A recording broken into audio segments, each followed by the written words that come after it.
അൽഹംദുലില്ലാഹ് ബഹുമാനപ്പെട്ട തങ്ങളവറുകൾ വരുന്നുണ്ട്. അള്ളാഹു തങ്ങൾക്കും അതുപോലെ നമുക്ക് എല്ലാവർക്കും അള്ളാഹുവിന്റെ പൊരുത്തത്തിൽ ദീർഘ ആയുസ്സും ആഫിയത്തും ഹിമ്മത്തും തൗഫീഖും വർദ്ധിപ്പിച്ചു തരുമാറാകട്ടെ. ഇത്രയും നീട്ടിയതിനെ തങ്ങൾ വരാൻ വേണ്ടിയാണ്, അല്ലെങ്കിൽ ഞാൻ നേരത്തെ നിർത്തും.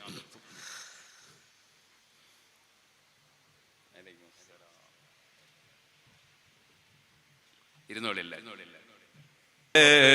ഞങ്ങളെ ഈ മജ്ലിസ് തങ്ങളവറുകൾ എത്തി. സർവ്വ ദുആക്കും നീ ഇജാബത്ത് തരണേ അല്ലാഹ്. തങ്ങളവറുകൾ സിറാജുൽ ഹുദക്ക് വേണ്ടിയും ദ്വാരക്കണം, എനിക്ക് വേണ്ടിയും ദ്വാരക്കണം. അതേപോലെ സിറാജുൽ ഹുദക്ക് സഹായിക്കുന്ന എല്ലാ ജനങ്ങൾക്ക് വേണ്ടിയും വിദേശത്തുള്ളവർക്കും നാട്ടിലുള്ളവർക്ക് വേണ്ടിയും ദുആ ചെയ്യണമെന്ന് തങ്ങളവറുകളോട് വസിയത്ത് ചെയ്ത് ഞാൻ പോകട്ടെ. ഇപ്പോൾ ഇനി ഞാൻ സംസാരിക്കുന്നില്ല, ദ്വാരക്കുന്നില്ല.